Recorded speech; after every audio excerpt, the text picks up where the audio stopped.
আসসালামু আলাইকুম। সংবাদে আপনাদের সবাইকে স্বাগত জানাচ্ছি। আমি ফিরোজ তোহা। শুরুতেই আরবে কেবলস সংবাদ শিরোনাম। বাংলাদেশের সর্বশেষ গুরুত্বপূর্ণ আপডেট সংবাদ আপনাকে স্বাগত। শুরুতে সংবাদ শিরোনাম, পরে বিস্তারিত। শুরুতে জানাবো, ধর্ষণের বিচারের দাবিতে ঢাবিতে ছাত্র জনতার মশাল মিছিল। মাগুরায় ধর্ষণের ঘটনায় নিহত শিশু আসিয়া খাতুনের নির্যাতনকারীদের বিচারের দাবিতে মশাল মিছিল করেছে ছাত্র জনতা। মিছিল থেকে স্বরাষ্ট্র উপদেষ্টা লেফটেন্যান্ট জেনারেল জাহাঙ্গীর আলমকে পদত্যাগেরও দাবি করা হয়। আসিয়ার দাফন সম্পন্ন হওয়ার পর ধর্ষণের অভিযুক্তর বাড়িতে আগুন দিয়েছে বিক্ষুব্ধ জনতা। এরপর জানাবো, যুবদল নেতার পায়ে রক কাটলেন শ্রমিক দল নেতা। বাগেরহাট পৌর যুবদলের সাবেক সভাপতি মোহাম্মদ জসিমউদ্দিনের দুই পায়ে রক কেটে দিয়েছে শ্রমিক দল নেতা সেলিম ভূঁইয়ার ভাই আজিম ভূঁইয়া এবং তার লোকজন। আজ রাতে শহরের বাসাবাটি এলাকায় এই দুর্ঘটনা ঘটে। এদিকে কেন্দ্রীয় ছাত্রলীগের সাবেক সভাপতি শোভনের বাবা খোকন চৌধুরী গ্রেপ্তার। কুড়িগ্রামের ভুরুঙ্গমারীতে উপজেলা সাবেক চেয়ারম্যান, উপজেলা আওয়ামী লীগের সাধারণ সম্পাদক এবং নিষিদ্ধ ঘোষিত সংগঠন কেন্দ্রীয় ছাত্রলীগের সাবেক সভাপতি শোভনের বাবা নুরুন্নবী চৌধুরী খোকনকে গ্রেপ্তার করেছে পুলিশ। আজ ভুরুঙ্গমারী উপজেলা শহরের কামাত আঙ্গারিয়া এলাকায় সন্ধ্যায় তার নিজ বাসা থেকে তাকে গ্রেপ্তার করা হয়। এদিকে জরুরি অবতরণ, দুর্ঘটনার কবলে বিমান বাহিনীর প্রশিক্ষণ বিমান।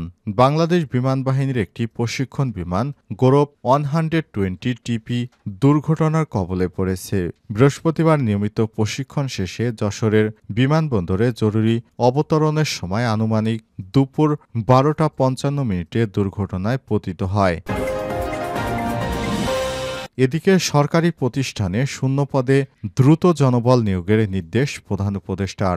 সরকারি বিভিন্ন সংস্থা ও প্রতিষ্ঠানগুলোয় বিদ্যমান শূন্যপদ শীঘ্রই লোকবল নিয়োগের নির্দেশনা দিয়েছেন অন্তর্বর্তীকালীন সরকারের প্রধান উপদেষ্টা অধ্যাপক ড মোহাম্মদ ইউনূস। আগামী উপদেষ্টা পরিষদের বৈঠকে কোন কোন প্রতিষ্ঠানে দ্রুত নিয়োগ প্রক্রিয়া শুরু করা যাবে সে সংক্রান্ত তথ্য উপাত্ত উপস্থাপনের জন্য মন্ত্রিপরিষদ সচিবকে নির্দেশনা দিয়েছেন প্রধান উপদেষ্টা।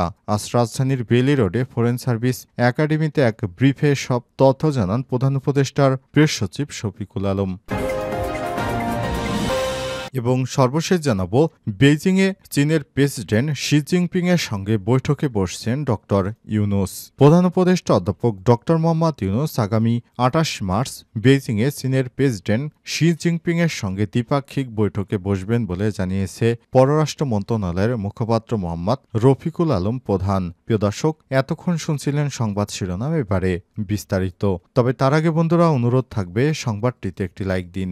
এই চ্যানেলে আপনি নতুন হয়ে থাকলে আমাদের সংবাদটি দেখতে দেখতে চ্যানেলটি সাবস্ক্রাইব করে রাখুন। কমেন্ট করে বন্ধুরা আপনার মূল্যবান মতামত জানিয়ে দিন আপনি বিশ্বের কোন দেশ থেকে বা বাংলাদেশের কোন স্থান থেকে আমাদের সংবাদটি দেখছেন এবং শুনছেন। এবারে বিস্তারিত। ধর্ষণের বিচারের দাবিতে ঢাবিতে ছাত্র জনতার মশাল মিছিল। মাগুরায় ধর্ষণের ঘটনায় নিহত শিশু আসিয়া খাতুনের নির্যাতনকারীদের বিচারের দাবিতে মশাল মিছিল করেছে ছাত্র জনতা। মিছিল থেকে স্বরাষ্ট্র উপদেষ্টা লেফটেন্যান্ট জেনারেল অবসরপ্রাপ্ত জাহাঙ্গীর আলম চৌধুরীর পদত্যাগ দাবি করা হয়েছে। বৃহস্পতিবার 13 মার্চ সন্ধ্যা 7টার পর ছাত্র জনতার মশাল মিছিল শীর্ষক ব্যানারে ঢাকা বিশ্ববিদ্যালয়ের রাজু ভাস্কর্য থেকে মশাল মিছিল শুরু হয়। পরে মিছিলটি নীলক্ষেত মোড় ঘুরে বিশ্ববিদ্যালয়ের ভেতর দিয়ে বিজয় ৭১ হল ঘুরে আবার রাজু ভাস্কর্য হয়ে শহীদ মিনারের দিকে গিয়ে মিছিলটি এগিয়ে যায়। এ সময় আন্দোলনকারী ছাত্র জনতার হাতে মশাল চালিয়ে প্ল্যাকার্ড নিয়ে বিভিন্ন স্লোগান দেন। এর আগে আন্তঃবাহিনী জনসংযোগ পরিদপ্তর আইএসপিআর এর পাঠানো এক বিজ্ঞপ্তিতে বলা হয়েছে, মাগুরায় নির্যাতিত শিশুটি আজ 13 মার্চ দুপুর 1টায় সম্মিলিত সামরিক হাসপাতাল ঢাকার শেষ নিঃশ্বাস ত্যাগ করেছে। ইন্না লিল্লাহি ওয়া ইন্না ইলাইহি রাজিউন। সম্মিলিত সামরিক হাসপাতাল সিএমএইচ এর সর্বাধুনিক চিকিৎসা ব্যবস্থা প্রয়োগ এবং বিশেষজ্ঞ চিকিৎসকদের সর্বোচ্চ প্রচেষ্টা থাকা সত্ত্বেও তাকে বাঁচানো সম্ভব হয়নি। শিশুটি আজ সকালে 3বার কার্ডিয়াক অ্যারেস্ট হয়েছে। 2বার স্থিতিশীল করা গেলেও তৃতীয়বার আর হৃদস্পন্দন ফিরে আসেনি। গত বৃহস্পতিবার 6 মার্চ মাগুরা শহরের বোনের বাড়িতে বেড়াতে গিয়ে ধর্ষণের শিকার হন 8 বছর বয়সী শিশু আসিয়া। এরপর সারা দেশ জুড়ে এই ধর্ষণের বিষয়টি বহুল আলোচিত হয়।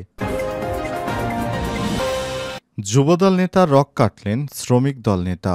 বাগেরহাটে পৌর যুবদলের সাবেক সভাপতি মোহাম্মদ জসিমউদ্দিনের দুই পায়ে রক কেটে দিয়েছে শ্রমিক দল নেতা সেলিম ভূঁইয়ার ভাই আজিম ভূঁইয়া এবং তার লোকজন। বুধবার রাতে শহরের বাসাটি এলাকায় এই দুর্ঘটনা ঘটে। পরে মুমূর্ষু অবস্থায় উদ্ধার করে যুবদল নেতা জসিমকে বাগেরহাট 250 শয্যা বিশিষ্ট হাসপাতালে নেওয়া হয়েছে।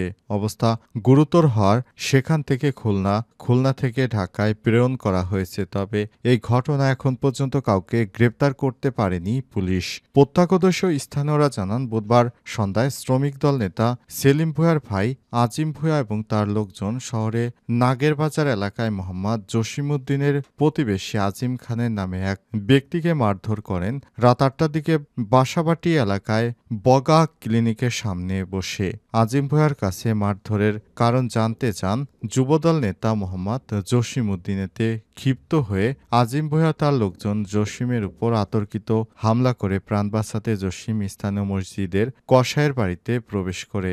আজিম ভূঁইয়া তার লোকজন জসিম কসাইয়ের বাড়িতে গেট ও রুমের দরজা ভেঙে ভিতরে প্রবেশ করে মোহাম্মদ জসিমউদ্দিনকে বেধড়ক মারপিট এবং ধারালো অস্ত্র দিয়ে কোপায়। জসিমের দুই পায়ের রক কেটে ফেলে তারা। আহত যুবদল নেতা মোহাম্মদ জসিমউদ্দিনের মামাতো ভাই সাইফুল ইসলাম পিঞ্চুর বলেন, শুধু মারধরের কারণ জানতে চায়। ক্ষিপ্ত হয়ে আজিম ভূঁইয়া তার লোকজন জসিমকে কুপিয়েছে।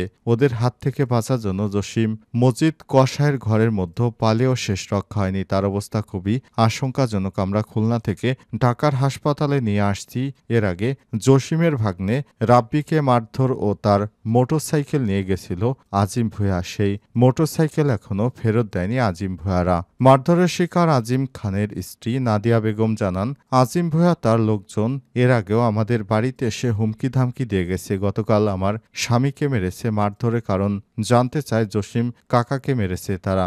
আজিম ভূঁইয়ার সঙ্গে কোয়েল ফারুক, মাসুদ মুরাদ, অভি, শাওন সহ 15 থেকে 16 জন ছিল। আমরা এর বিচার চাই।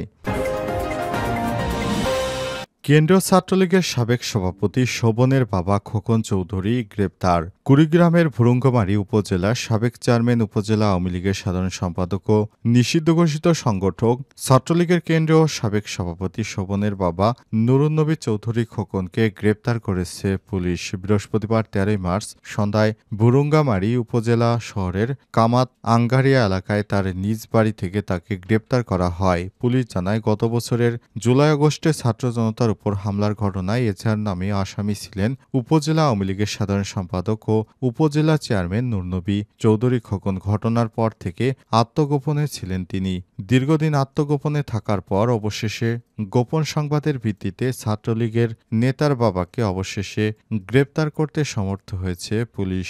জানা গেছে, শেখ হাসিনা পালিয়ে যাবার পর দীর্ঘদিন তিনি আত্মগোপনে থেকে দেশকে অস্থিতিশীল করার জন্য বিভিন্ন ষড়যন্ত্র করে আসছিলেন। এই ষড়যন্ত্র মোকাবিলা করার জন্য অবশেষে বিভিন্ন উপায়ন্তরের মাধ্যমে দেশকে অস্থিতিশীল করার জন্য তিনি আওয়ামী লীগের দোসর হিসেবে কাজ করছিলেন। কিন্তু পুলিশের হাত থেকে অবশেষে শেষ রক্ষা হলো না তার। নিষিদ্ধ ঘোষিত সংগঠন ছাত্রলীগের নেতার বাবা হয়েও তিনি শেষ রক্ষা হলো না তার। অবশেষে পুলিশ তাকে গ্রেপ্তার করে থানায় সোপর্দ করেছে।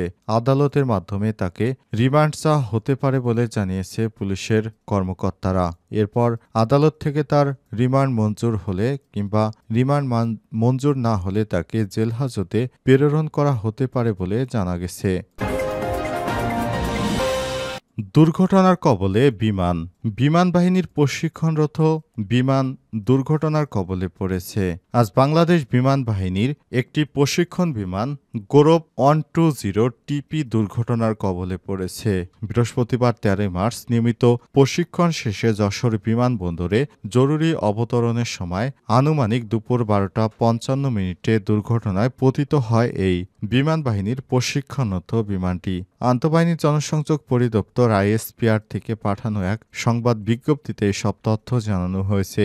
বিজ্ঞপ্তিতে বলা হয়েছে, বিমানটি বিমান বাহিনীর ঘাঁটি বীরশ্রেষ্ঠ মতিউর রহমান থেকে দুপুর 12:18 প্রশিক্ষণের উদ্দেশ্যে উড্ডয়ন করে। প্রশিক্ষণ বিমানটি দুজন বৈমানিক গ্রুপ ক্যাপ্টেন মোল্লা মোহাম্মদ তহিদুল হাসান ও স্কোয়াড্রন লিডার আহমেদ মুসা নিরাপদ ও সুস্থ স্থানে সুস্থ আছেন। দুর্ঘটনার কারণে উদ্ঘাটনের জন্য ইতিমধ্যেই বিমান বাহিনীর একটি উচ্চ পর্যায়ের তদন্ত কমিটি গঠন করা হয়েছে। আন্তঃবাহিনী জনসংযোগ পরিদপ্তর জানিয়েছে, জরুরি অবতরণ দুর্ঘটনার কবলে বিমান বাহিনীর প্রশিক্ষণ বিমান। নিয়মিত প্রশিক্ষণ শেষে যশোর বিমানবন্দরে জরুরি অবতরণের সময় দুর্ঘটনার শিকার হয় বিমানটি।